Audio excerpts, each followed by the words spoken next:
Hello, everyone, and welcome back to episode number 29 of the Sim Racing in Focus podcast. We are a podcast that talks about sim racing, as the name suggests, but in particular about the Australian iRacing scene. I'm your host, Dayne Warren, and tonight I'm joined once again by co-host Jacob Packets. Packets, how are you, mate, after a couple of days post-Christmas? Yeah, I'm pretty lollied out, chocolate out, hammed out. Trying to take a break off the beers tonight because I've drank every day for however long now. I can't remember when I started, but yeah, no, I'm pretty good. Yeah, it's good to be back, and it's odd because it's a little bit too consistent for us at the same time. But yeah, I know, how was your especially Chrissy? at this time, mate. It was busy.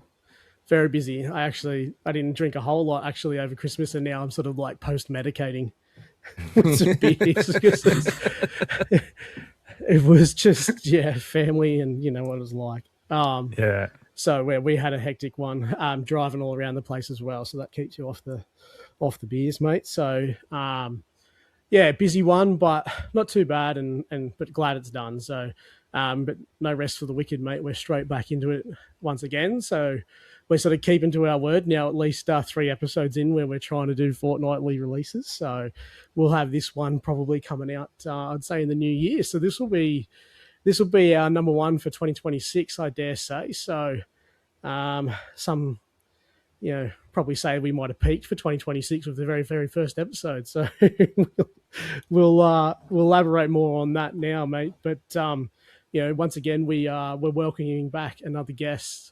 Well, he's appearing for the first time tonight, and it's another big one after Damon Woods was on for episode number 28. But tonight we've got our 2020 Supercars E-Series Pro Series champion. He also represented Red Bull Racing and Walkinshaw Andretti United in the Supercars E-Series. He is ESL Gamers 8 champion, the Saudi Arabian Esports League, the team's champion at least. Anyway, he's had countless iRacing official series championships. He's won packs in Australia. He's featured in the Porsche Esports Supercup, both in 2020 and 2021. He's featured more recently in Rennsport, and he is one of Australia's professional sim racing drivers, currently driving for Porsche Coanda Esports. It's a massive welcome to Dayne Warren, mate. Welcome to the show. That's a huge welcome, mate. Jesus. You can take a breath now, Dean. Yeah, take it. Yeah. Can you see why I was stressing to start the episode? I feel like I've not even chipped a bit off the iceberg. Like, there's probably heaps that he hasn't said. No, I'm sure there is. Like, I think that'll do.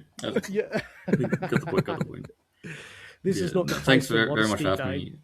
Yeah. No, I'm excited to be here, to be honest, because I think it's been a good 2-3 years since I've done something like this. So yeah, I'm happy to be on the show with you lads. No, it's good to have you. Awesome. Yeah, we're stoked to have you. We just timed it so well that you're back in Australia. Of course, you're living in Germany now, fulfilling your sim racing duties. We'll unpack a lot about that now. But what's it been like to be home, and how long have you got here, mate? Yeah, we spoke a bit before the show, but obviously being tied to Porsche, I mean, a lot of our commitments are over in Germany. So, the whole years are spent there, basically. And we get a month or so at the end of the year to come back and kind of spend that time with the family, which has been really good. It's been 3 weeks this year, which probably isn't as much as we would have liked, but it's been good. I mean, the weather's been a letdown, to be completely honest with you. Classic Melbourne. I mean, you got a fair bit of rain down at the moment, yeah. It's not so much rain. It's just like one day it'll be like 20. It'd be like in between having to put on a jumper and not. It's weird, That's just annoying, it's so weird because like we've had that here like the last couple of days where you get a 40-degree day and then like yesterday, like everyone had jumpers on. And I'm like, what? Yeah, what is going on? Very weird. Yeah. We tried to go to the beach today and we got rained off the beach. It was ridiculous. just can't have that. stubborn. It's like, no, we can get there. Don't worry. The kids have just got all their sand buckets and stuff for Christmas, and they're eager to test them out. And we couldn't even make it down to the good sand. But, mate, I think even besides that, it's coming back. It's just like it's always home. Like people, even people out on the street. The color, I always said the colors seem a bit brighter here than in Europe. So I don't know how factual that is, but yeah. Oh dear. Well, it's. I'm glad that it's worked out that we've been able to get you on while you are back. Mate, just a huge person to have on the show. It's been. We've been pretty inconsistent, but we're, like I said before, we're trying to get some consistency, and hopefully every fortnight we'll have some people on, and certainly yourself coming on is going to help us in that regard. And hey, there is a lot to unpack with you in regards to what you've accomplished in sim racing and iRacing, perhaps in particular. But I think, as we always sort of do, let's just wind it back to how you sort of got yourself started in sim racing, and was there any sort of real world motorsport there for you in the beginning? And how did this all kick off for you? Yeah, the classic story. I think with myself and a lot of people, I mean, you look at my teammates, for example. I think Josh Rogers. I mean, he was a big karting name for a long time. Front runner at AKC, basically like the national level, he was kind of up there. Myself, not so much. I think we started karting. I mean, you can see them in the back. I mean, we do a bit of karting here and there now, but definitely not at that level. And the main reason I kind of got into sim racing was just through like console games. It was like the next evolution of playing Forza and Gran Turismo and stuff like that. And I'd say that's more so where it came from than from motorsport. I think motorsport was just kind of an extra thing beside it. Yep. Yeah, and it's a bit of a family affair for yourself, really, isn't it? Your brother Ethan and I guess to a lesser extent Blair is involved, but there may be more on the kart apparel design, but I guess they've taken a little bit of a different path to yourself, and they've got their own sort of business going now. But maybe we've got a chance now to sort of give them a quick plug here before we get really into the weeds about what they're up to with their stuff. Yeah. So while I'm over in Germany playing video games, let's face it. So at least you're honest. Yeah. You got to face the facts sometimes. You can pretend a little while longer. Yeah. So yeah, they're card effects. Obviously, you guys have shirts, I believe, that were made from them as well, made and printed. Yeah, I got the edition number 1 on packets. Have you got number 2 on, or? Yeah, I got version 2 on. Yeah. So yeah.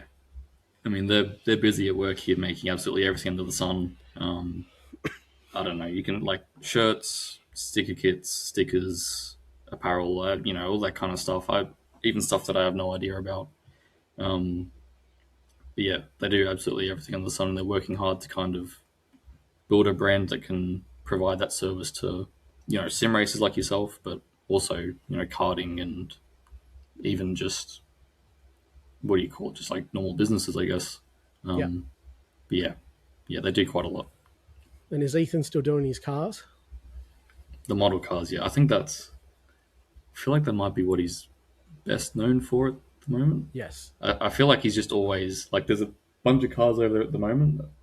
5? He's got 5 going now. So it's just like, it's insane. But so he's recreating sim racing liveries on die-cast model cars. So that's been quite a popular uptake with the sim community here in Australia. Yeah. So he's definitely doing a great job with that. Yeah, they look awesome too. Every time like one pops up a Facebook, I'm like, oh man, I really want one of those. Like they're awesome. Like they're so well done. Like the quality's mint. Yeah. I think that's the good thing. I mean, the best part because there is a guy that used to do the same thing. It's somewhere in Europe. I'm not sure who he is. But yeah, the level to detail and more so the accuracy to the sim car, I think Ethan is just by far the best. Yeah. Because the other guys kind of just take the skin template and just slap it on the car and just kind of hope for the best. Whereas Ethan is really like, tailor making every sticker for the diecast car. That's awesome. Which is completely unique. Yeah, 100%. Very labour of love, that one. Okay, cool. So that's awesome. So okay. So you're a console gamer then from way back. So you were, you sort of had I guess a traditional entry into sim racing. When you first discovered iRacing, how sort of quickly did you sort of take to it? Like, did you know straight away that you were semi decent at this, or was it something you had to work at? Yeah, I have no idea. To be honest, if you want to even go before iRacing, I mean, did you guys play the first R Factor? No. No. Make me sound old. Well, it's weird because my element of when it all sort of first started with me on consoles was Gran Turismo 1, when it released, and Dayne will be the same. And it was Gran Turismo 1 and 2.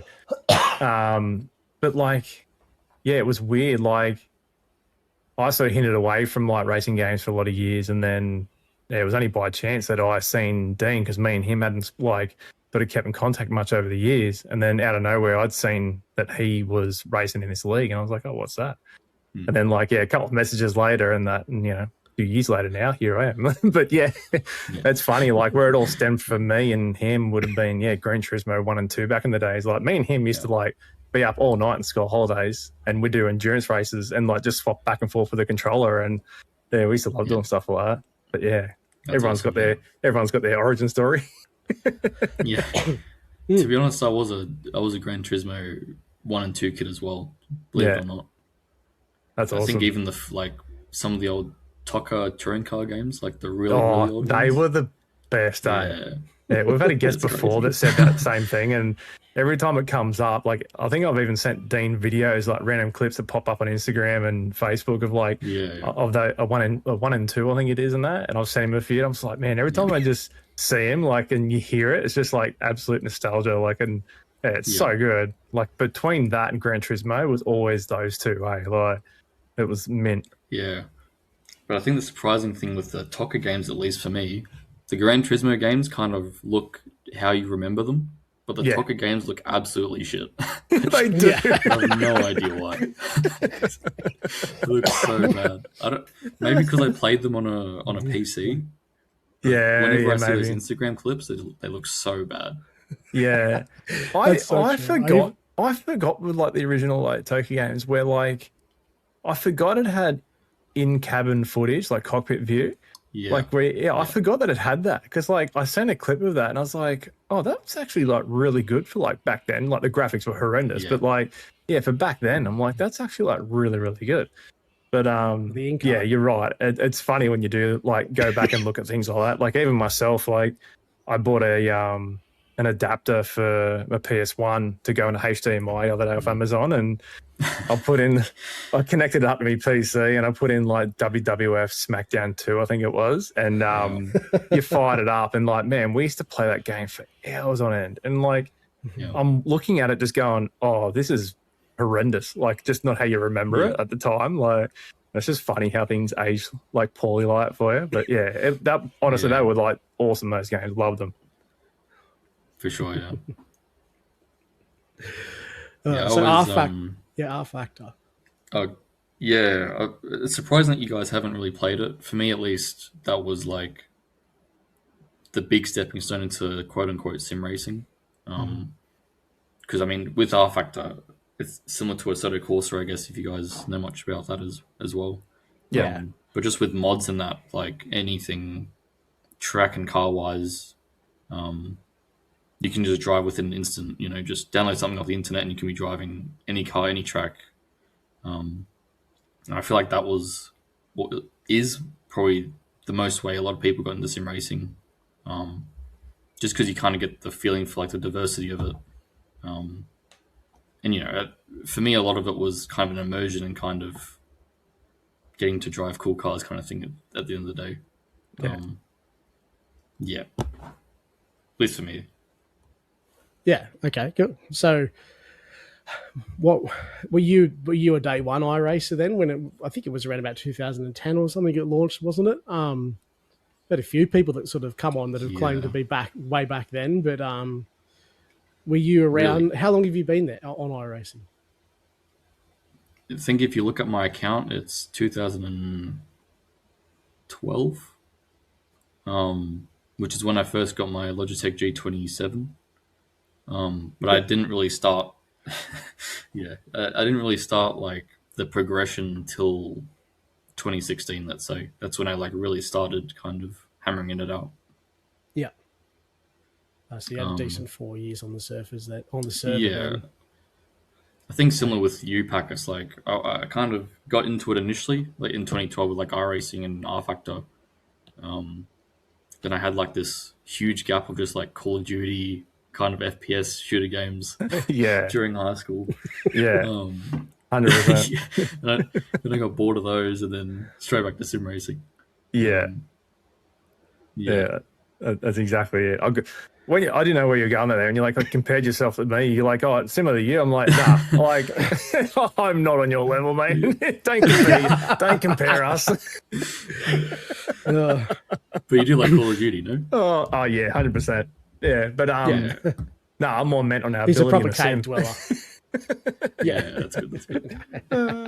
But it's funny enough how you said that you started initially on a G27. We actually have a guy on our team that still runs a G27, and he is big respect.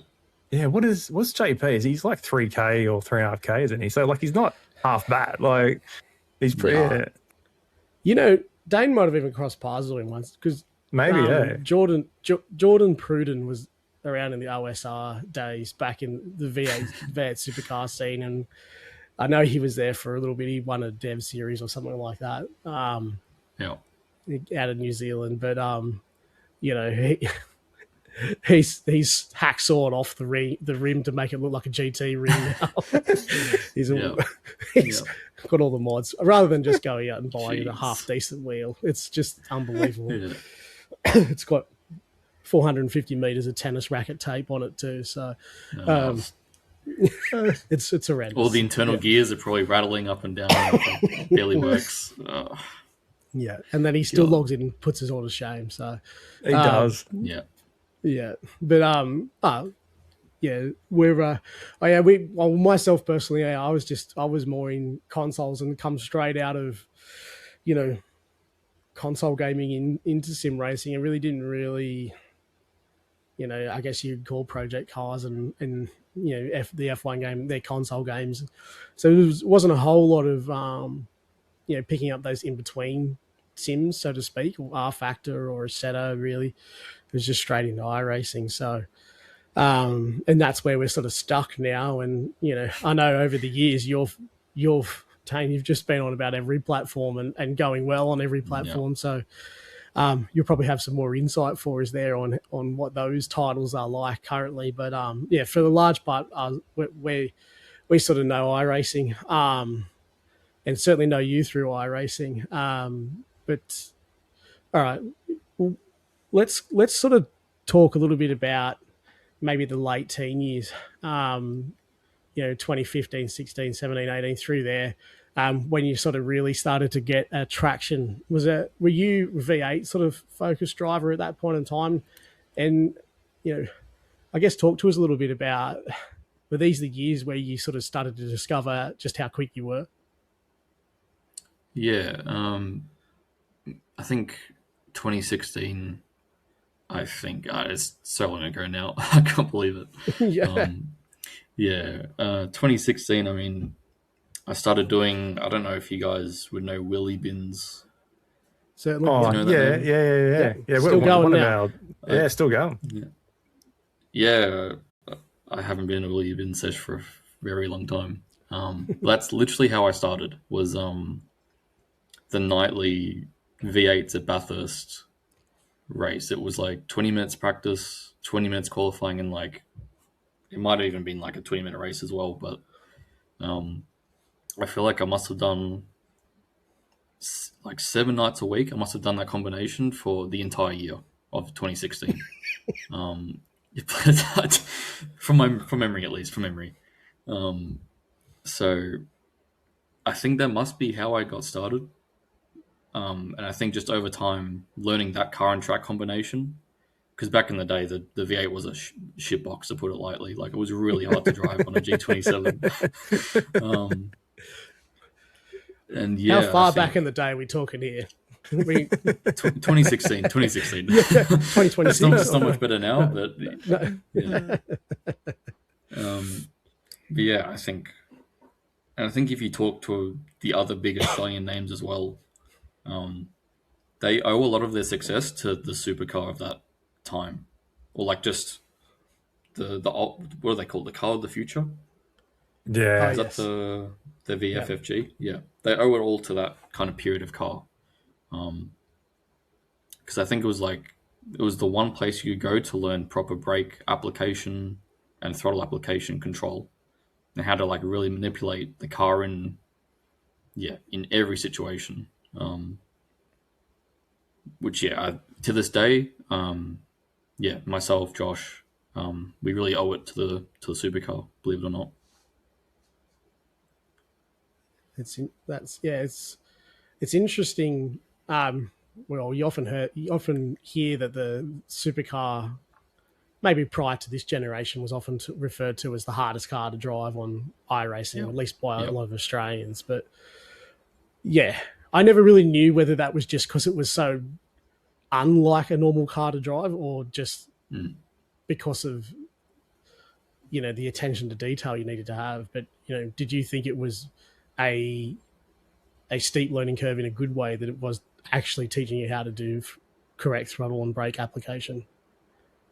I think it just forced you to drive it so under the limit, or like just finessing where the limit was. That one, in iRacing at least, iRacing puts a lot of emphasis on driving under the limit of the tire, or like just below it, because it's just an extremely temperature sensitive game to start with. So all these tiny little things, like not braking too hard, not dumping the throttle too hard on exit, just kind of small things, were like super exaggerated in the car of the future. So when like a Josh or a Jared jumped into the Porsche Cup and raced against the best in the world, they were just crazy quick straight from the box, because the two cars were just similar enough, so all the skills kind of transferred over and just gave them a huge jump start, basically.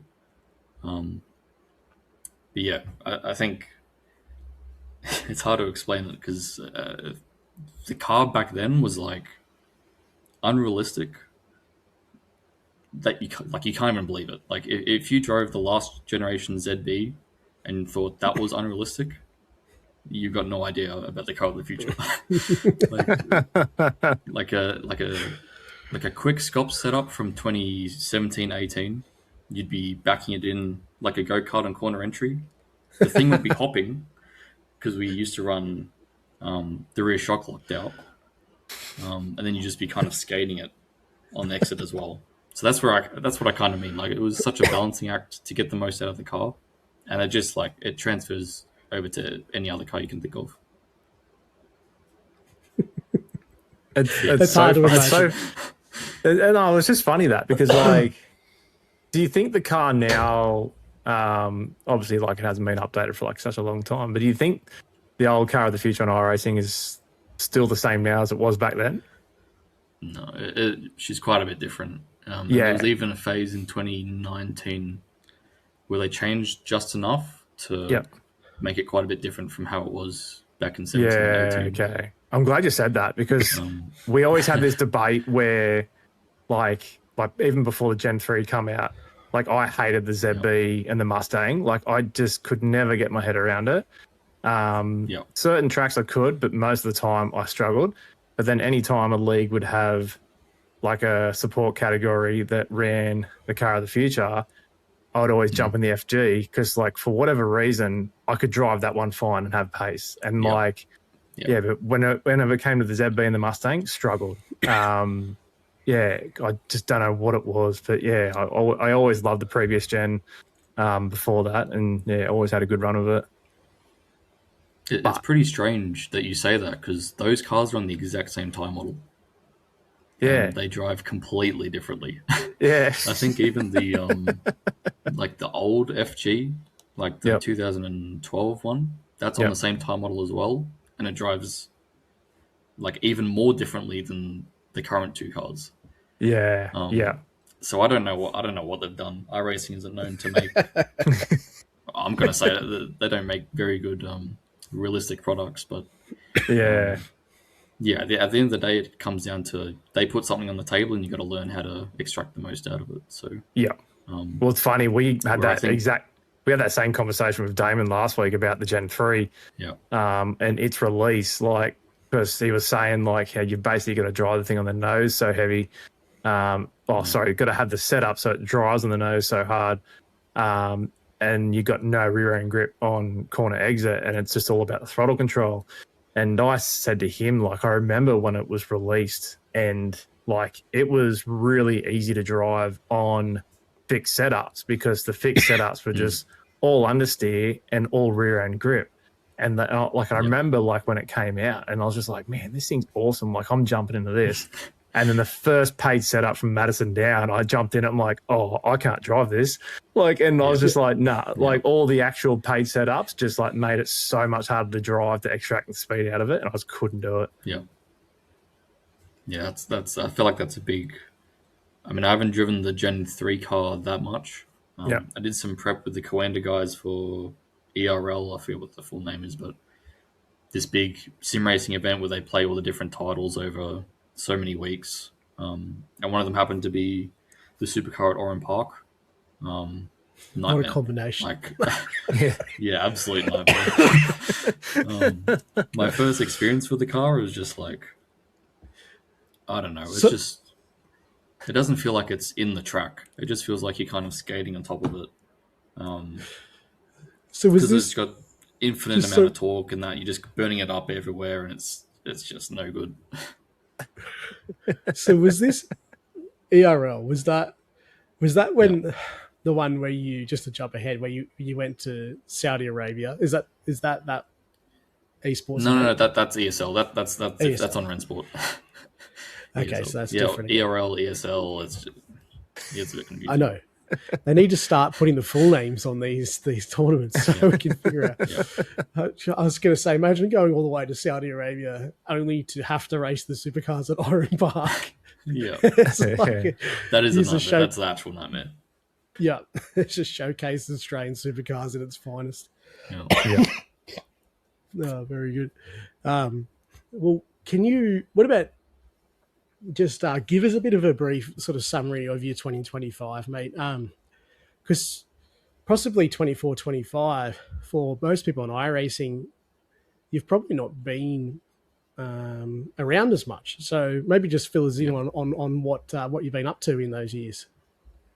Yeah, it's been, to be honest, it's quite, I mean, we're fully aware of it. It's been quite unfortunate for us, put it that way, that people have not literally, but kind of forgotten almost who we are in the past 2 or 3 years that we've kind of been stuck into Rennsport. And that kind of sucks, because we're fundamentally iRacing guys. That's where we kind of learned how to drive. It's where we mastered, obviously, the game in 22, 21, and 22, I guess. And obviously, the guys have been doing quite a bit of iRacing at the end of this year and showing that we can still be pretty competitive. I think moving onwards, we're definitely planning some more iRacing in the books, because I think as far as a competition perspective goes and just overall driving experience, it's still the best platform. Even with the special events, I mean, the special events are so much fun just to kind of grind out a couple weeks and battle it out over a race that's longer than 15 minutes. Yep. Yeah, talking about that, I mean, the past 2 years have been Rennsport, which no doubt you guys have no idea about. So We've got some we know opinions on well, Rennsport. why don't you tell me what you know, and then I'll fill in the blanks. I reckon, Don't Packers, feel you should bad tell him about what it you either. know about Rennsport. It's Don't feel it's bad funny. about it. We've spoken about Rennsport a bit in the past, and like Yeah. I've always said that, like anytime I see a streamer like doing a beta test or whatever, or having a go at it, like they're always struggling for FPS. They can't get triples to run. Yeah. And like to me, it seems like all the money for it has just been pushed into marketing, esport, and Yeah. it's like the hype behind it is crazy. Like, and you see the streams, and you're just like, man, they are pumping like cash into this thing, eh? Like, and then I think the last thing I heard about it was, I think my name Basic Ollie.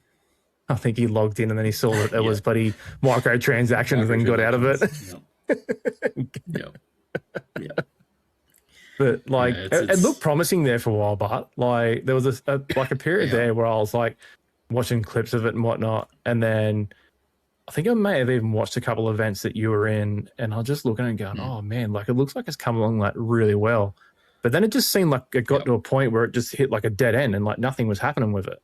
And then it went really quiet. I'm like, this is weird, because it was getting shoved down my throat on like all social media and Twitch. And now it's just like nowhere. And I'm like, what's going on with it? And then the next thing I seen was like, microtransactions. And I'm like, oh, okay. Yeah. So, It's strange, isn't it? It's yeah. But it's also, I mean, for us, it's kind of, what do you do kind of situation. I mean, as a team where the team's focus is in Rennsport, and you kind of bring up that kind of moment where you kind of saw Rennsport, and I think back in 23 or the end of 23, there was like a live event in Munich, where like you could kind of see everything come together. Like the format, the game kind of showed its best qualities.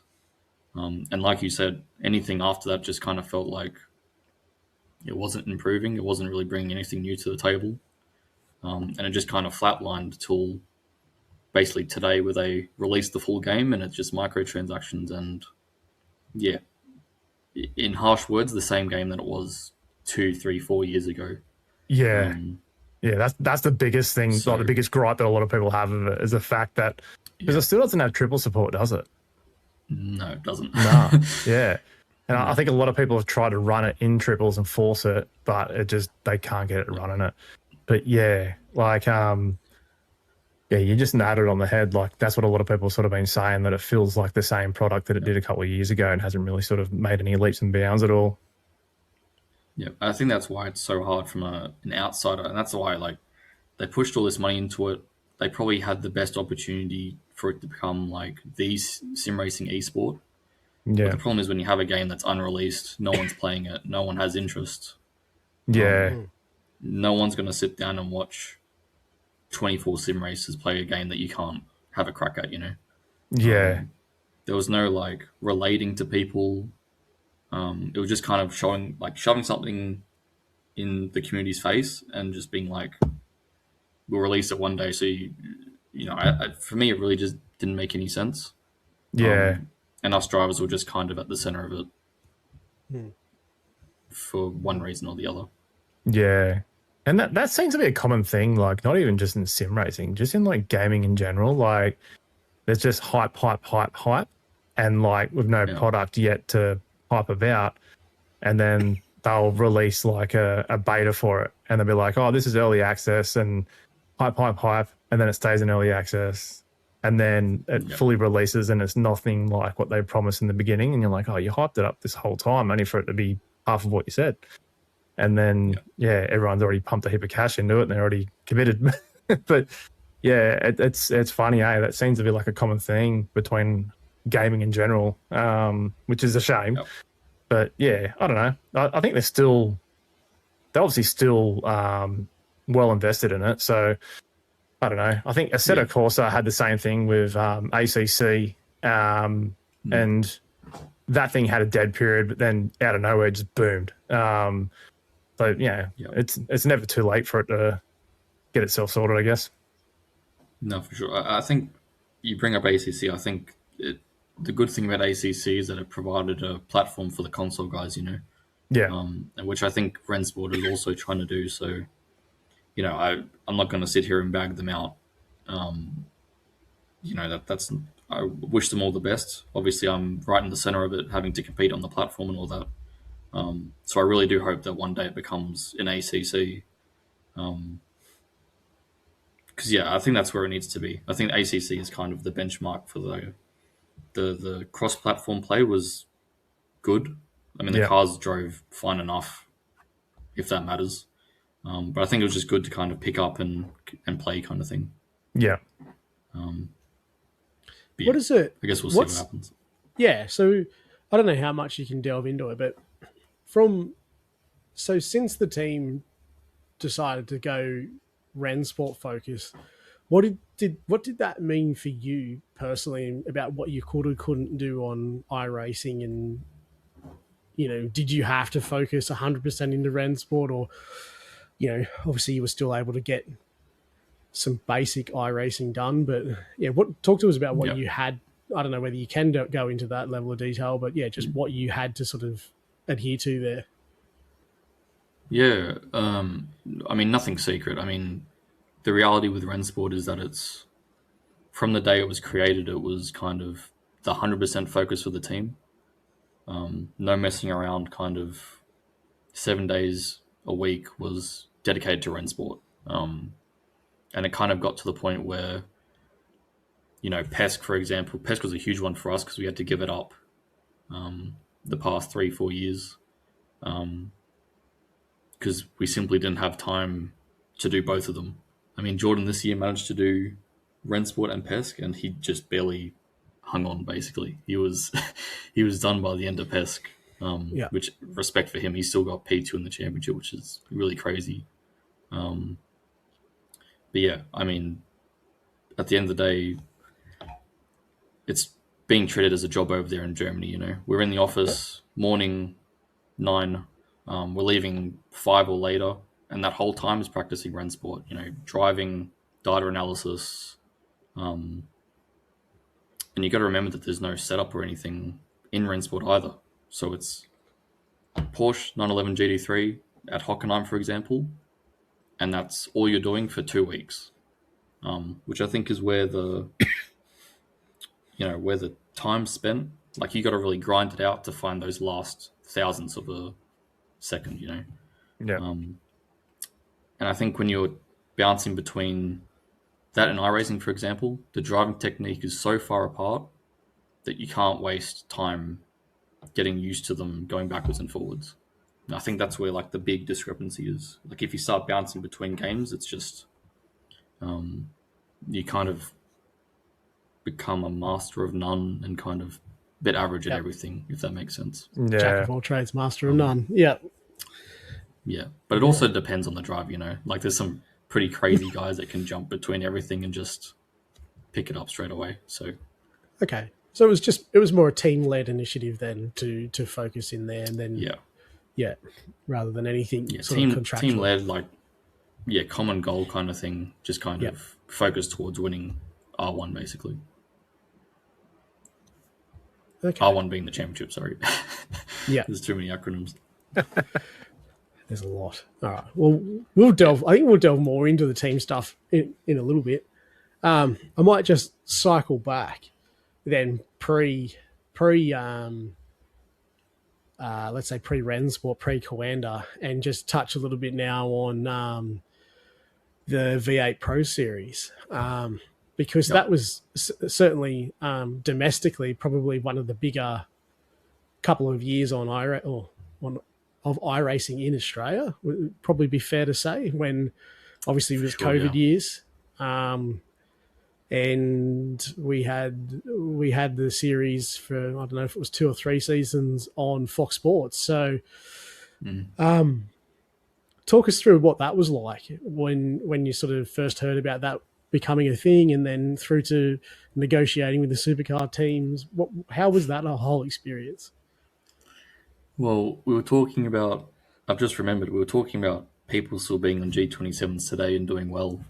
I qualified for the first Supercars E Series on my original G27. I'm pretty sure. So That's awesome. I was back in the day. It was a driver performance test or something. It was like a 5-10 lap stint at Bathurst. I ended up just. I don't remember. I think it was Josh, Jared, and me with 1, 2, 3. And that's kind of how the teams picked their drivers. So for that first year, Walkinshaw took the top 2 guys, Josh and Jared. So Red Bull took me naturally. And that's kind of how I got my foot in the door that first year. Yep. That first year was interesting. I mean, we had that like an on-site round to start off the season, which was crazy back then. Which, yeah, I don't remember too much of the perception of the series itself. Maybe you guys can fill that in, but Yeah. I feel like it was probably the biggest thing in Australia at the time by far. Just because there was nothing else really happening at that time in sim racing. Yeah, well, even just the world was at a standstill. I remember, I don't know if it was the Pro Series, certainly the Supercars drivers, were you guys on the same night? I'm struggling to remember. Anyway, I remember them reporting. That was 2020 COVID, where we had like on the same night you'd have the pro race and the All Stars race. Yeah. So I remember that they were talking about broadcasts hitting 250,000 viewers.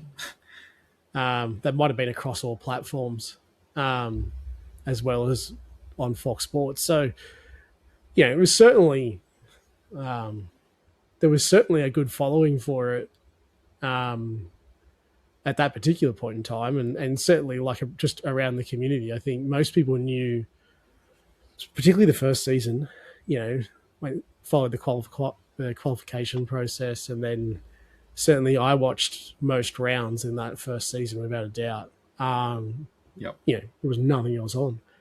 It was good. It was good at the time.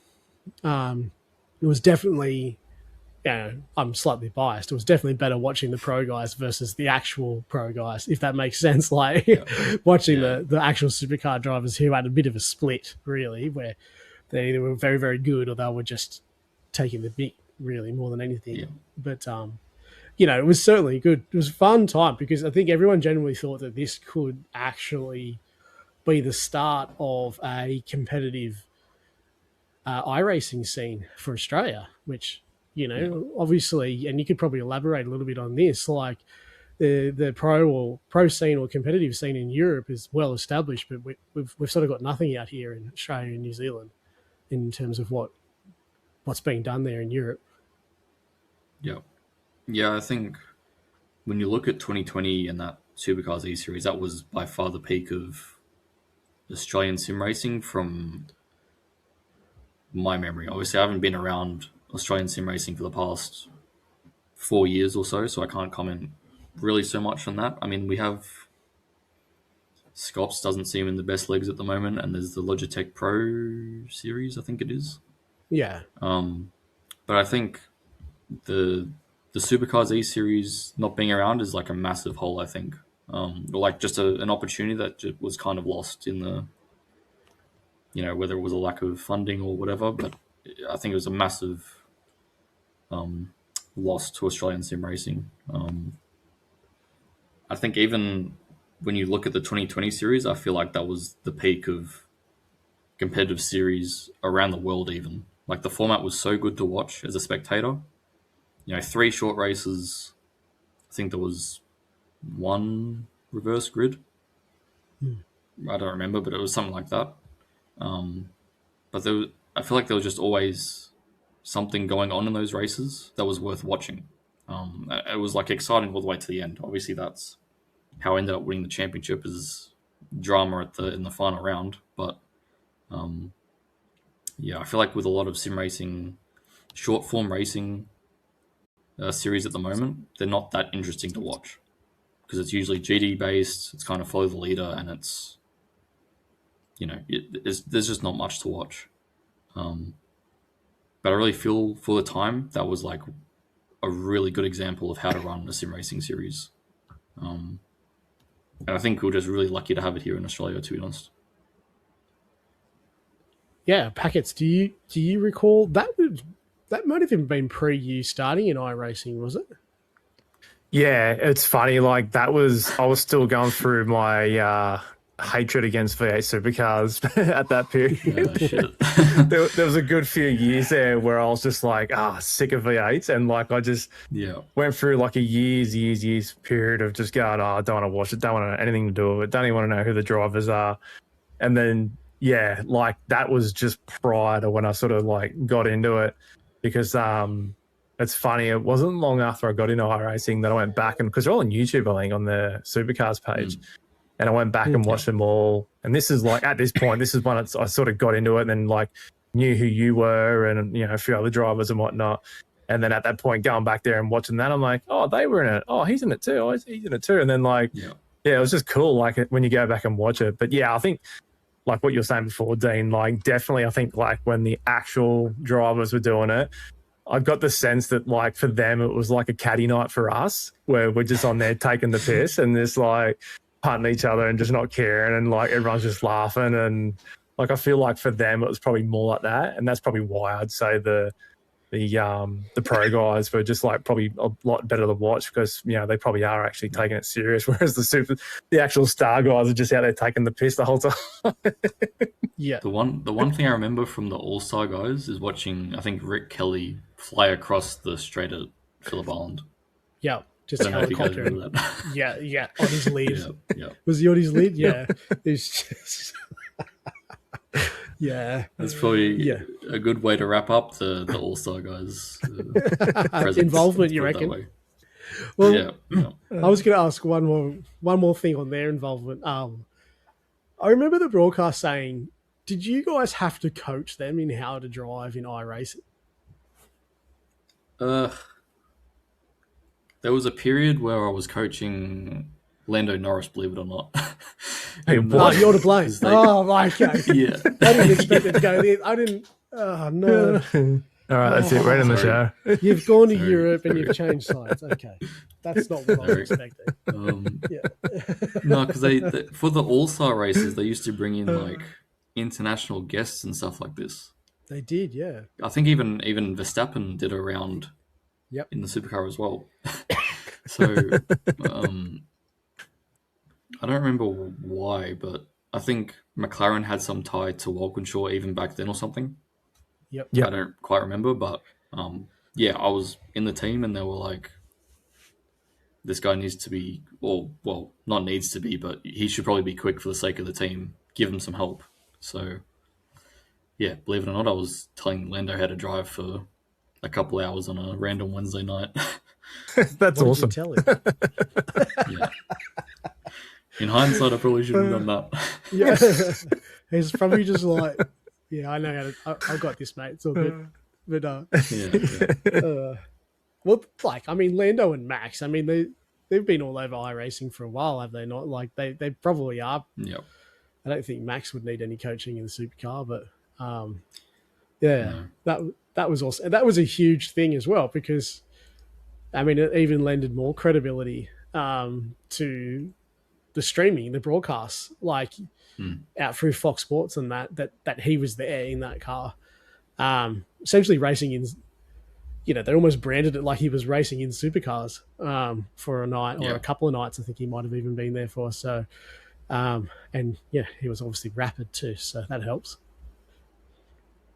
Yeah, I think something cool also about the series was having I think Crompo was commentating the whole series as well. Yep. And it's just like, it's amazing what having that voice does to the experience of those series.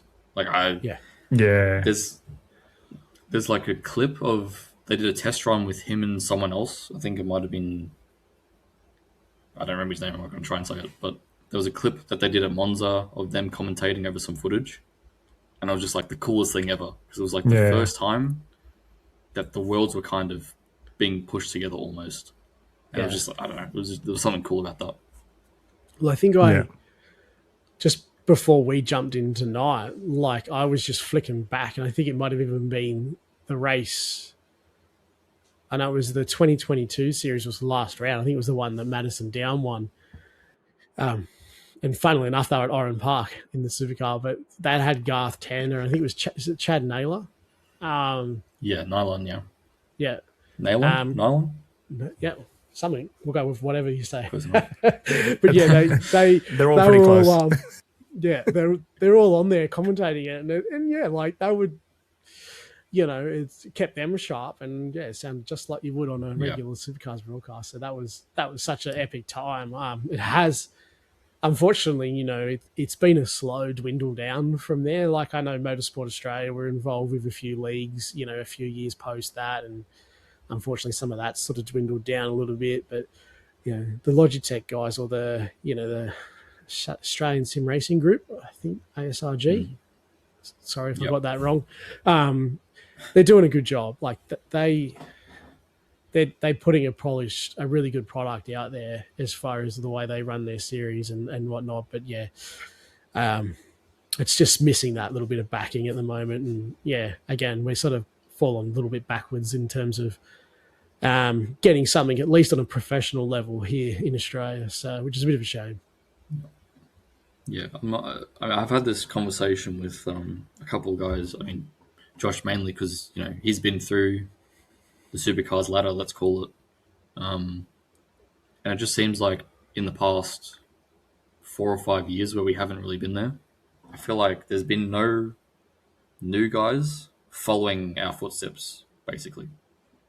Whether that's from a lack of series that are kind of giving them the stepping stones to kind of push for a Porsche Esports Supercup qualification or something similar. I'm not too sure, but I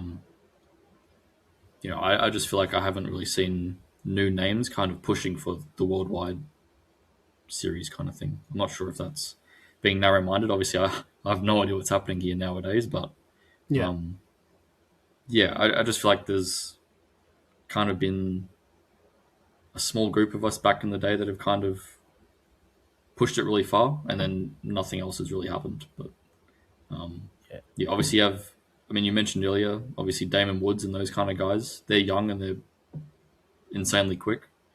Maybe over the next couple of years they'll branch out and start doing more of that kind of stuff. I think I've seen Zach Rattray White in the Logitech series.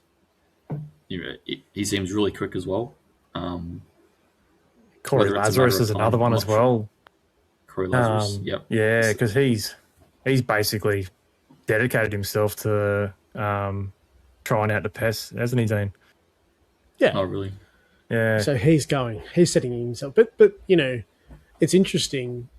We had Corey on a few episodes ago. What he's having to do, like he's having to commit almost all of his time outside of Australia. So lining up with the Apex Porsche Cup series and various other ones, 3 or 4 international leagues, and yet nothing here. So that's we have Scops has taken a little bit of a down. I think it's fair to say they've taken a hit with the Logitech series. The Logitech series is elite, but you have to qualify. You have to be in the top 40. So it also cuts people pretty harshly as well. So whereas Scops, running 2 splits pre-qualification prior to that, I think you could be involved even if you weren't in that top split of drivers. Yep. And then, you might have across a 20-week series, you might have your 3 or 4 tracks where you can pre-quali in the top split and, start to at least appear there. And a few new names may have appeared that way, but we seem to have lost that a little bit as well, which is a bit of a shame. So, I think it's a fair assumption that a fair observation that you made, Dayne, that that you tune into the Logitech series and minus a few of those Eclipse boys and one or two others, your Jared Fieldsells, your Madison Downs, Ethan Grid-Goltz, Brenton Hobson, they're all there. They're all in the top 15 cars, so 15, 20 cars. So It is still very much same. Yeah.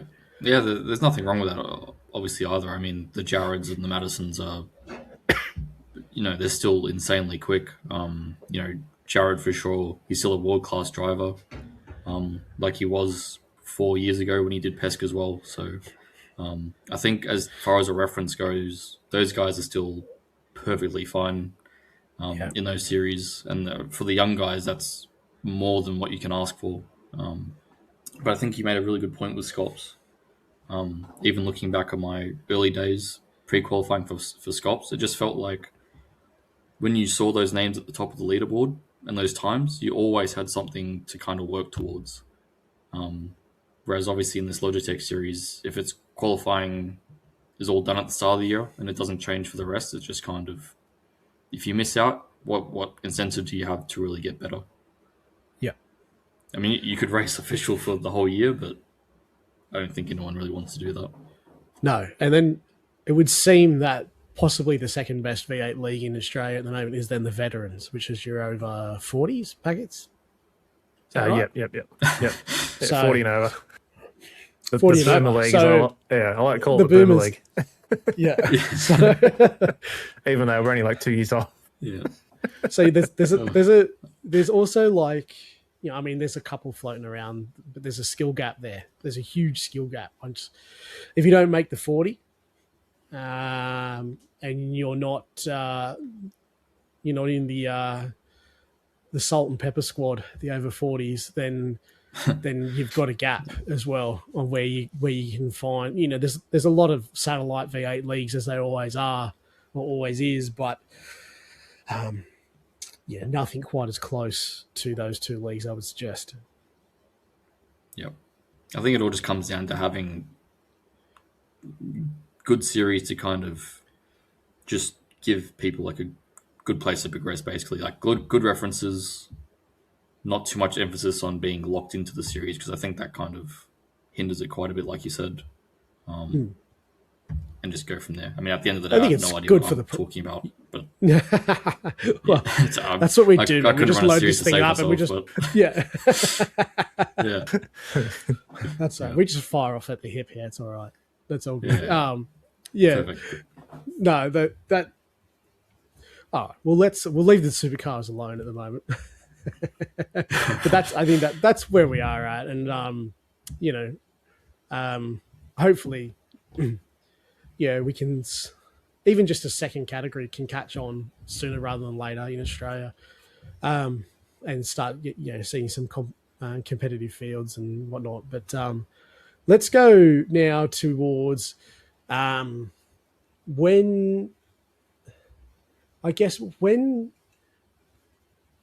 talk us through what it was like to transition from just being here in Australia doing sim racing to then going into the professional scene. So like, take our friend Packets here. Let's just suggest that he's going to appear on the Supercup, the PESC grid this season, and he wants to get picked up by Coanda Esports. Like, what's that experience like? How did that all come? He's coming to take my job.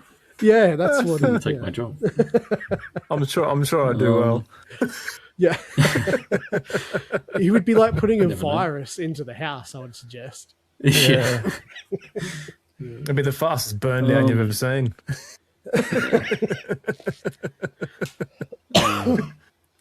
To be honest, I mean, back in the day when I did PESC, I mean, I was doing obviously everything here in Australia. I was studying at the time, so it was like 2 or 3 hours practice a night after I got back from uni. But the step from doing sim racing in Germany is where the bigger step happened, for sure. Because I mean, obviously with commitments here, studying, stuff like that, when you go over there, you kind of don't have anything else to do. So for the first year I was there, it was kind of sim racing a lot more than maybe I expected. And then as kind of R1 became, or Rennsport became like the main focus, and like the big hours started coming in. But I think how much do you guys practice for the average Scops or Logitech round, would you say?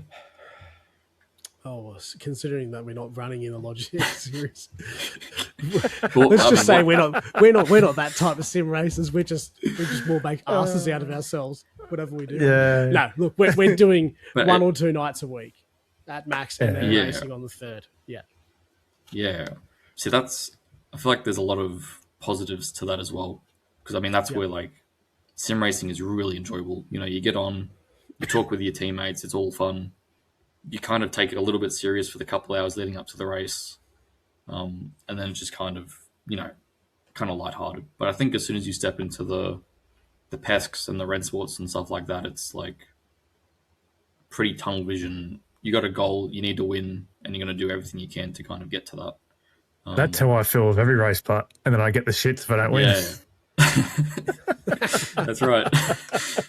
That's why I get so aggressive Half when an I hour race in practice. Premier Endurance League. Yeah. You know how to fix it? 20 hours of practice. Yeah, I know. It's not bad practice a day.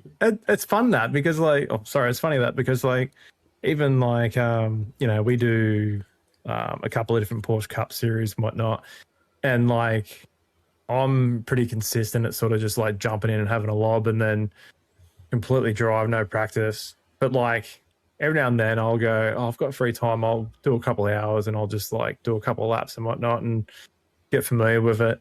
And then I jump in the race and I'm like, oh wow, I've got so much more pace this week just from doing a couple of hours. Like it can really go a long way. Even if you already know the car and track combo, like just in general, the conditions and whatnot, just getting familiar with them and knowing how to handle it. And just finding that extra time, even if it's only an hour or so, it can really go far in prepping. Yeah.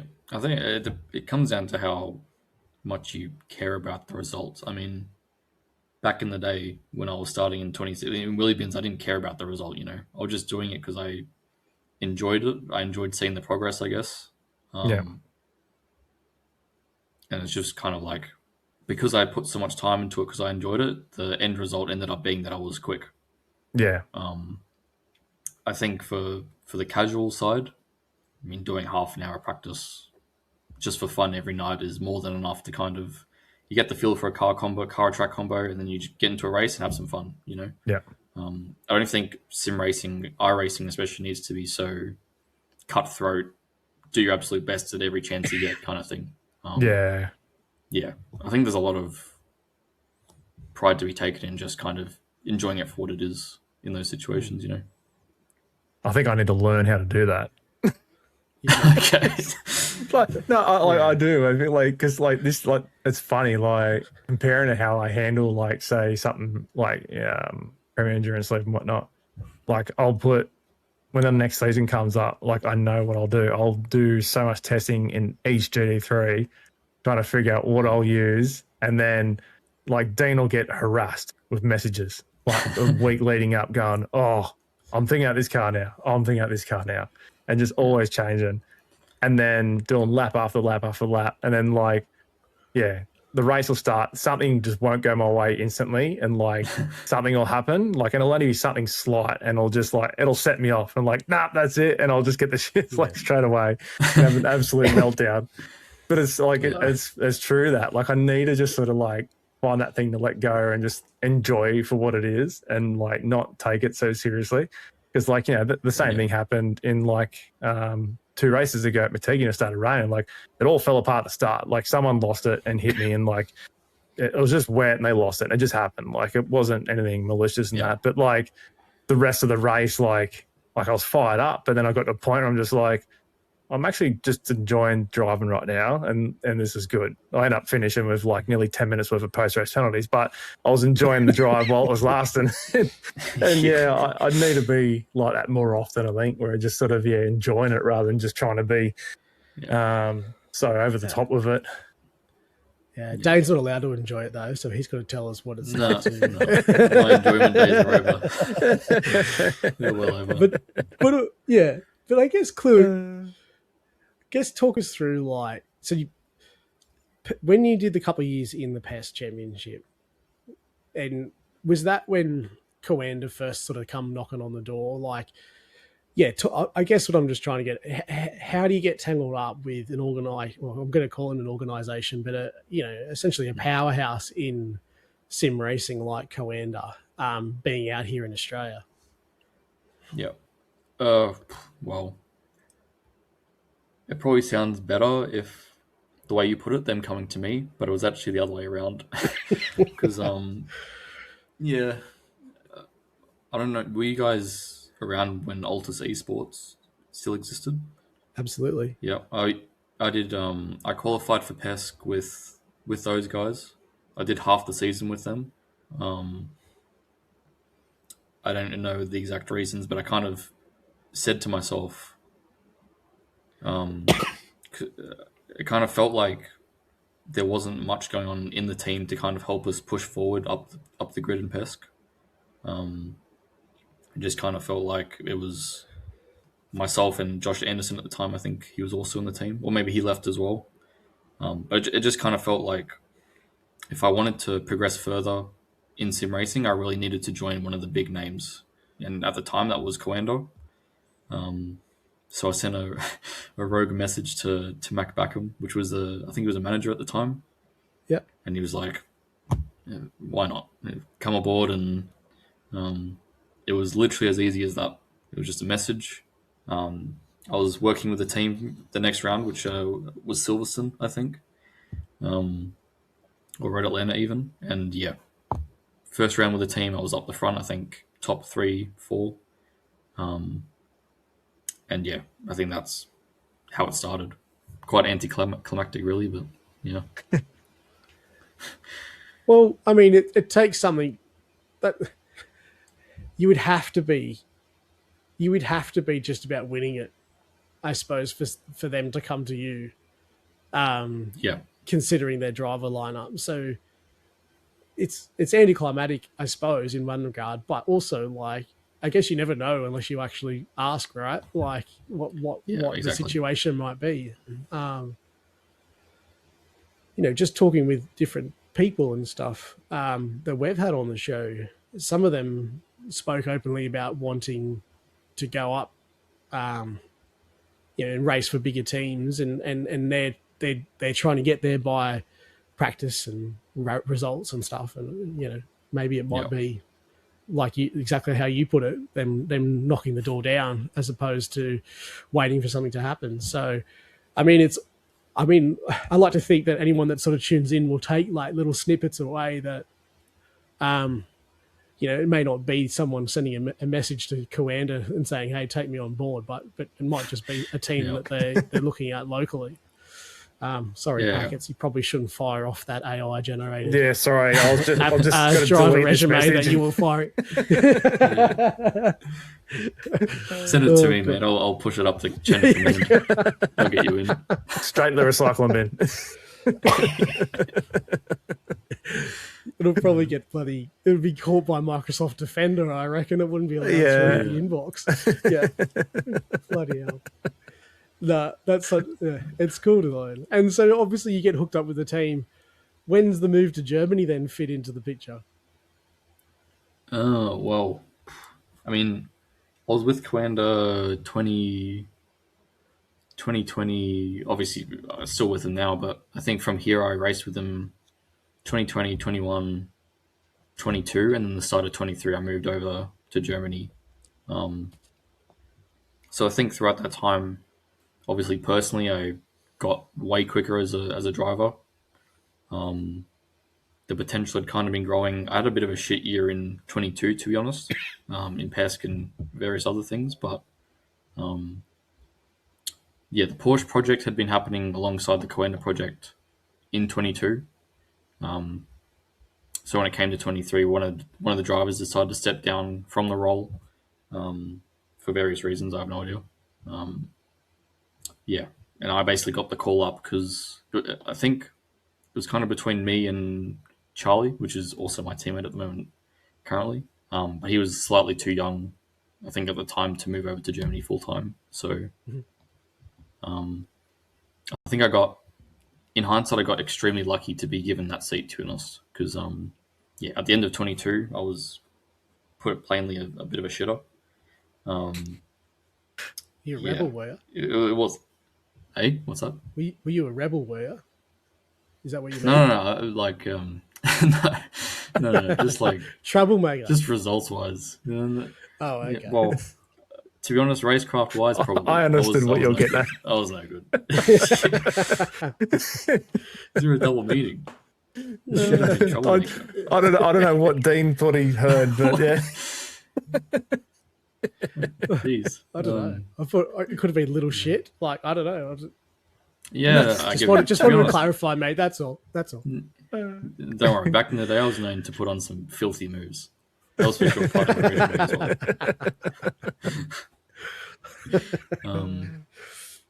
But yeah, I mean, I think I got very lucky to get the seat in 23. And I've been,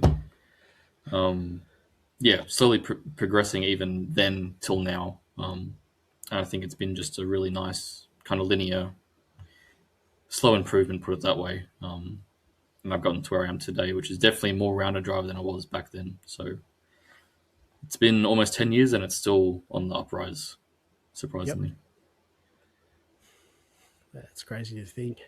So you're in the house, yeah? Is the Coanda house?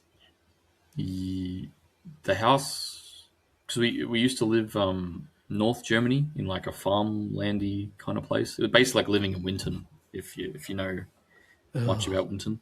Victoria. No, I don't. Just the track. I don't think very highly of that. Yeah. Well, imagine the scenery around the track, and then imagine living in that scenery. Yeah, I remember near the drag. Was it the burnout patch at Winton? Burnout pad, yeah. We used to live in the middle of nowhere. I mean, you couldn't do anything in this tiny little town in Germany.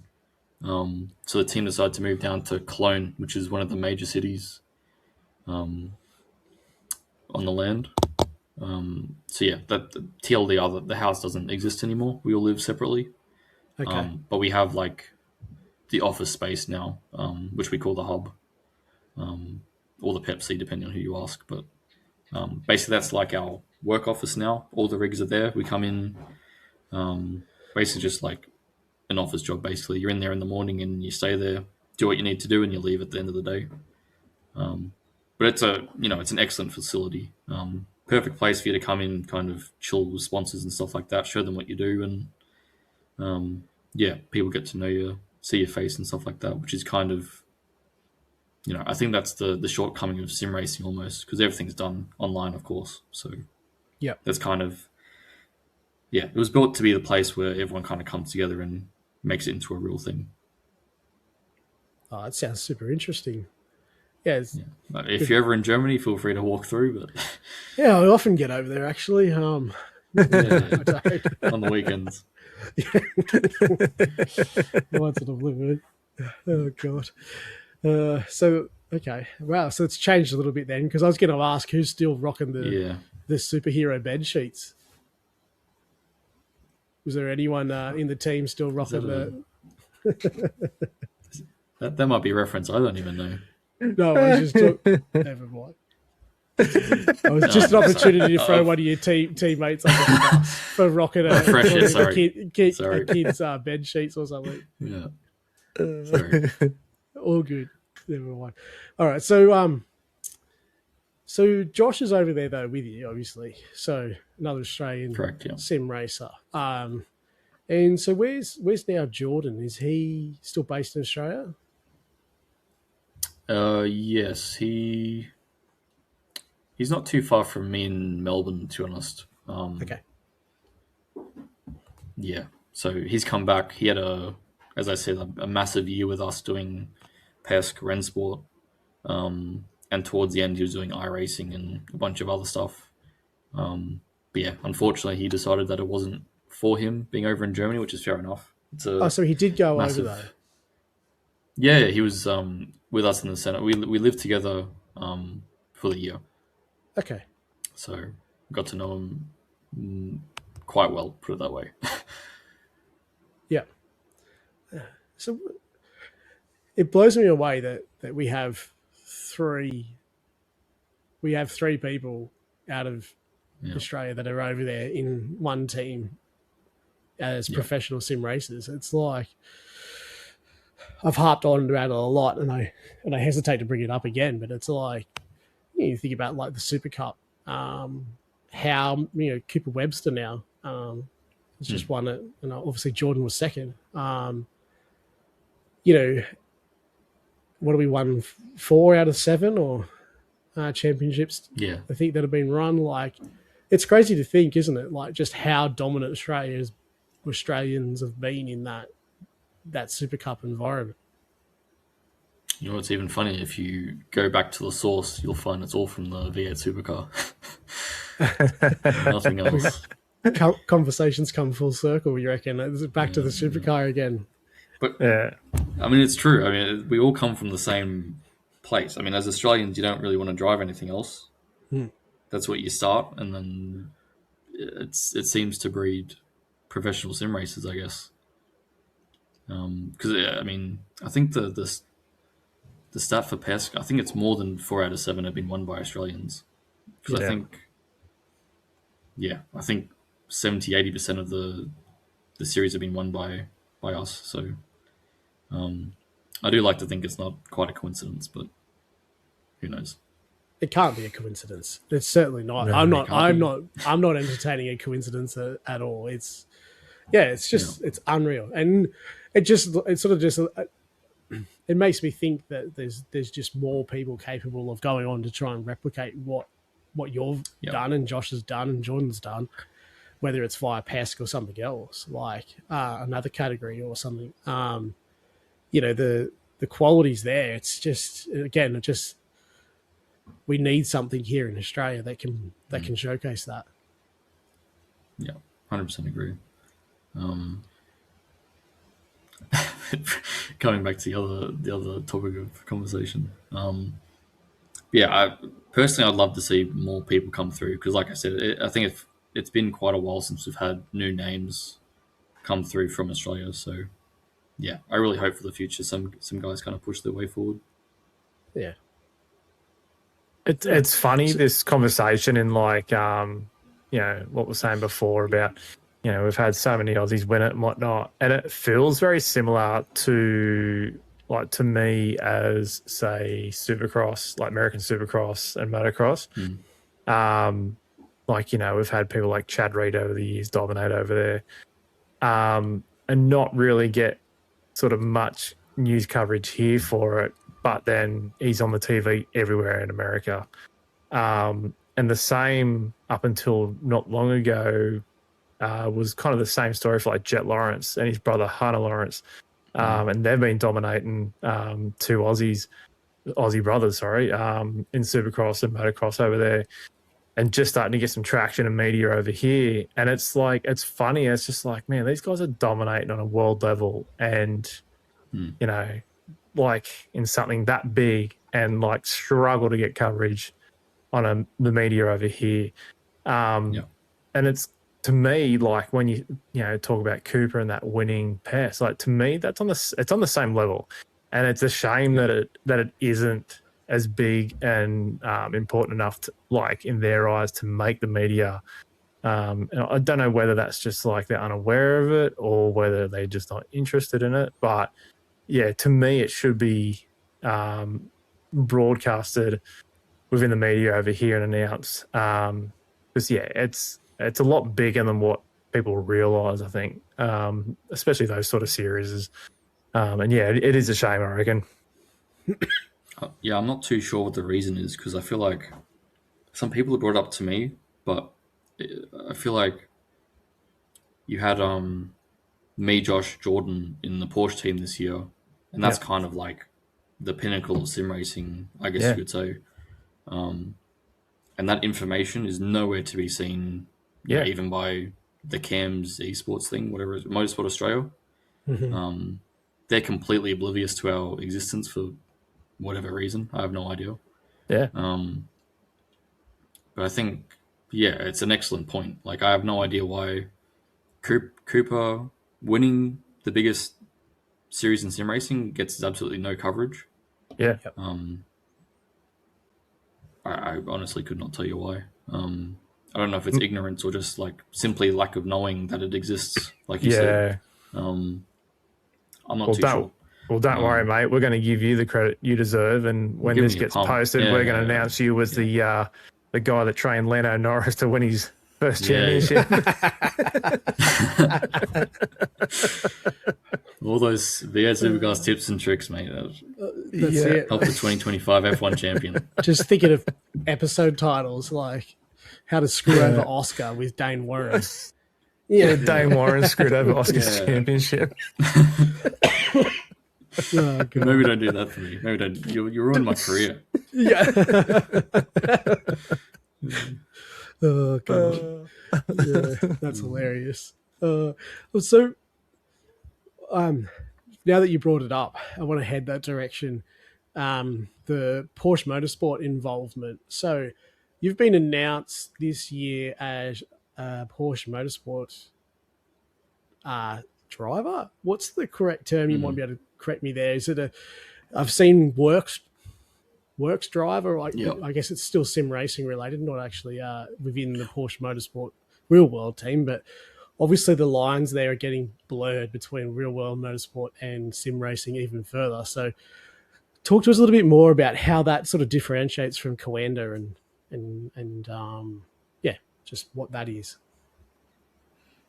Yeah, I mean, I think more so nowadays, when it comes to the Porsche team and Coanda, it's a bit more separate than it used to be. That's currently being kind of changed at the moment because, I mean, I think for us it's really important to kind of work with the Coanda guys because, like, there's so many new talents in the team coming up, and I think it's important, and we all agree that it's important for us to work with them to kind of build them up to be our replacements one day, basically, is a blunt way to put it. I've gone blank. Sorry, what else did you say? Fuck. No, that's all right. I was just going to say. So what difference is there? So if you come out of Coanda and you go in to Porsche Motorsport, what changes for you when that happens? Yeah. So quite a bit. Obviously, you go from doing all your practice and stuff from home. You get put in the office with the guys. You're working side to side with like a dedicated engineer every day,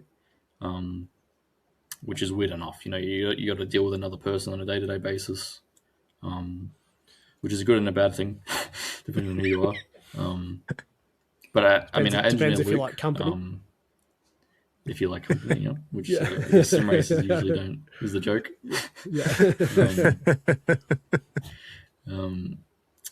Yeah. I think you get a lot more support around you.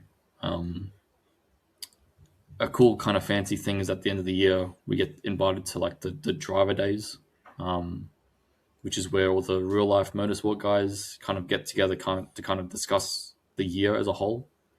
And then the day after that, we get the Porsche Night of Champions, which is kind of the big overall celebration for Porsche and all the achievements throughout the year. And I think it's kind of stuff like that kind of makes us feel like we're part of the motorsport team with the real life guys. You know, it's impossible to blend the lines completely, I think, because we're doing two completely different jobs at the end of the day. You know, we're simulating what they do, but how we go about it is completely different. So yeah, but I think the coming back to the step from Coanda to Porsche, I think the main thing is just overall dedication. Like the time spent on practice goes up, obviously, but you get like a bunch of benefits from support systems, you know, backing from Porsche, being kind of involved in, I don't know if you guys saw, but Jordan got to drive one of the GT3 cars earlier in the year. Yeah, I did see that. It was awesome. Yeah.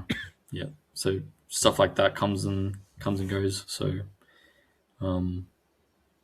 yeah, I think the step probably isn't as big as it seems. Is the short answer. Yeah, because I was trying to figure it out whether it was like whether there was more involvement from, say, the Porsche Motorsport team itself coming in, and I don't know whether there's any opportunities for you to go and do work on their simulators or whatnot. I know that was sort of the thing there for a while with some teams around the world, but yeah, I thought it was an interesting concept, and whether how much of it was still Coanda led or whether it was Porsche led initiative. Yeah, the team itself is definitely Coanda led. It's not like we've been kind of poached from Porsche people and run by them. It was more so like it's a branch of Coanda. It's managed by Coanda, and we're just kind of under the Porsche kind of banner. Yep. But obviously, still with the perks that we are a Porsche factory team. Yeah, I think. Yeah, that's it. So I didn't have anything to add. No, that's cool. Sorry. No, it's interesting. Brain's turning off at the moment. Sorry. It's all good. It's all good. You're doing fine.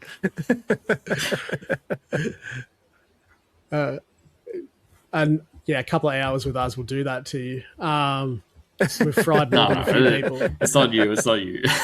Just, I'm really sorry to say that we've just stripped you of all your ability now, so you're gonna have to learn to drive again. Forgetting how to speak. I go upstairs. I won't know how to press the pedals. Talking on how to speak. How's all the media days and the photography and photo shoots and all that? Have you been comfortable with all that stuff? It's taken me 3 years, mate. Let me put it that way. It's taken me 3 years to get to a point where you just need to brain off for 2 or 3 days and just get it done. Yeah. That's the best way to go about it. I think we had a big couple of days before we came back to Australia.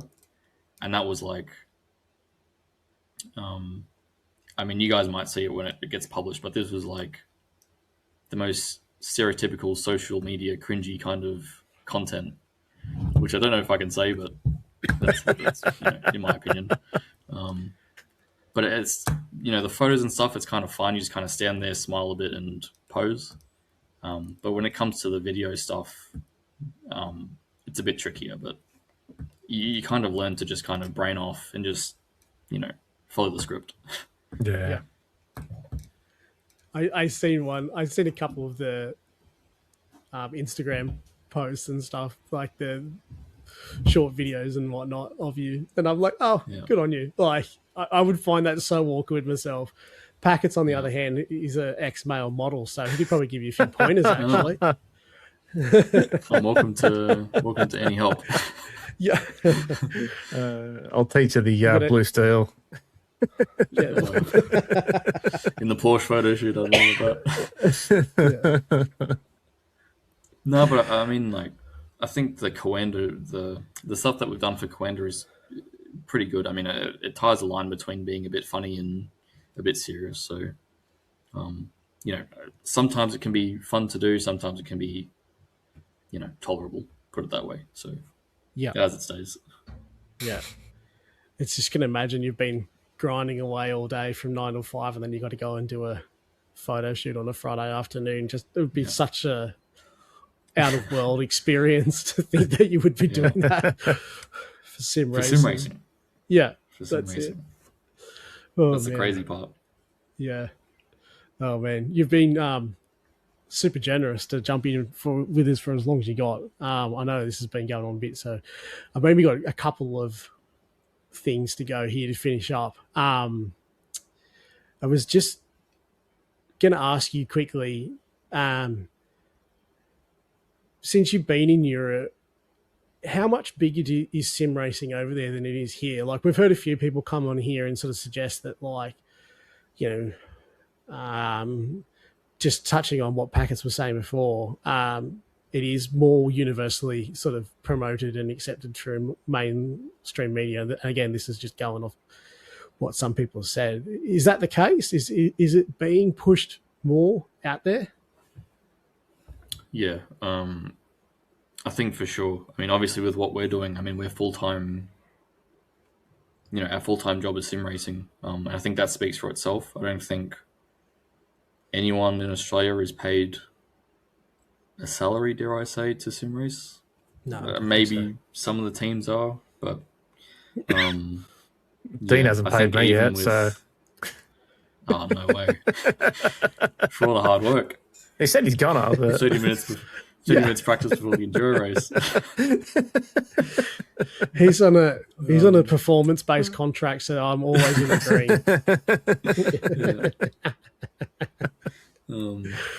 Oh god. Yeah, there's a Nürburgring endurance series that's actually like all the time streamed to German television, and that's like, from what I've heard, that gets crazy numbers every time it's run. So I feel like, obviously we have our stuff like the Rennsport series, ACC series back in the day, which isn't really run that much at the moment. But even if you look at all the iRacing special events, it's all catered to European hours, European or American hours. So it's just, I think if you have any kind of desire to become a professional sim racer, like me, for example, it's kind of, you have to really sacrifice all your time over here, be willing to wake up at 3-4 a.m. to do a race, or find a team that's willing to have you over there and go full time, which, doesn't come up every day. I mean, you got to be like top to get that opportunity, I think. So I think it's really hard. Like, it's a shame that we're kind of coming back to the whole, there's no real ladder opportunity here in Australia to kind of help that. But yeah, I think for sure, as far as sim racing goes, it's all happening Europe and America for sure. Yeah. Cool. Yeah, well, I'm glad, though, at least it is still working over there. Like I said, it's kind of gone backwards a little bit here, but yeah, that still exists out there, which is good for anyone that does want to sort of push through. We certainly know that Corey was chasing it, so it still exists there, mate. Just give us, before we sort of wrap it up, give us a little bit of a look ahead now. What can you sort of tell us what can you talk about? Now I'm struggling for words. 2026. What does that look like for you? Do you know much about what you're going to be competing in? We've heard some rumbles, of which I'm not sure how much I can say, to be completely honest. Fair enough. For sure, iRacing is on the books. I think we'll be looking at doing the special events when we can to kind of fill in the space between other series. I think we've heard some talks of a virtual Le Mans series coming back, which was a really big series for us back in the day, which is going to be cool. It's going to be following or it's a series to follow the WEC Championship, if you guys have heard of it. Yep, absolutely. So cool. A new platform to kind of work on and learn off. Rennsport I think is still to be decided, but it is what it is. Yeah. Yeah. I think this year is going to be very much take it as it comes, stay busy, and just see how it plans out, basically. Yep. Fair enough. Packets, have you got any last minute questions before we wrap this one up? Yeah, the only one I'm really curious of, I know you guys have all been heavy in Rennsport as of late, but have yourself or much of the team at all had a chance to dive into the latest release of the Porsche Cup car at all? And if you have, like, what are your thoughts of it? It doesn't like curbs, does it? No, it's a bit of a pogo It stick. does not like curbs. Yeah, unfortunately, I haven't. From what I've heard, it's if you take away curb compliance, it's like pretty good. Yeah. They are working on that. Apparently, it is a bug, and they are working on the fix currently. They've said I don't know. A couple times over the stead of the Cup car. Yeah. I'll believe it when I see it. Yeah. I think the the shittiest part about it is the ABS and the TC. Yeah. Because I feel like the supercars advantage is kind of out the window.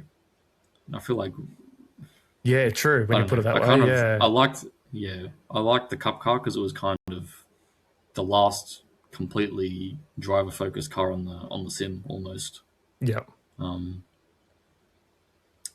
haven't driven it much, so I'm not sure, but it kind of feels like on face value that we've kind of lost, the last properly driver focused car on the game, which is a bit of a shame, I think. I'm keen to see where the competition lies, as far as like names in the field, and whether that gets a bit of a shake up from the new release of the car, or whether it stays the same. No doubt there's going to be a lot of same names in there. But yeah, I'm just wondering if maybe it's going to be that different that some people either have a gripe with it, or whether some people that haven't quite been able to get there in the past are able to now. And I guess only time's going to tell that, is it? I think it should be easier to drive for the majority, and I think that's the important thing. So I can't imagine it's going to be, people aren't going to be magically turned off by how it drives. I can't really see that happening. So I think it'll just aid participation in that kind of class of car, and hopefully get some more cracked kids coming up through the ranks. But we'll see what happens. Yeah. No, I think that's pretty much been a lot of the reaction over here is around the ABS and the TC, but the involvement's there, numbers are up, so can't all be bad. But mate, once again, massive thank you for jumping in. Have you got anyone that you would like to just shout out that's helped you along the way before we see this one out? Yeah. Well, I could do the classic go-karter thanks to the mom dad canteen fucking speech. I'm sure that'll go far. I don't know. There's when it comes to my career, there's so many people that have been a part of it. Obviously the family for putting up with me, gaming through my high school years, that kind of stuff. But yeah, I mean, like, even for my first team, education. Yeah, I mean, who needs it anyway? Waste of time. I mean, there's so many names, so many people have kind of helped me get to where I am today. It'd be a long list. So, just a extended thank you to everyone that's kind of gotten me here, I think. Fair enough, mate. Once again, it's been a huge pleasure from us. Packets, I'm assuming you got nothing to shout out. Nah, just that check for me driving for you guys anytime soon, Dean. Like I said, send me through the resume, I'll push it up. Yeah, if I don't get that check, I'll send Dayne a letter.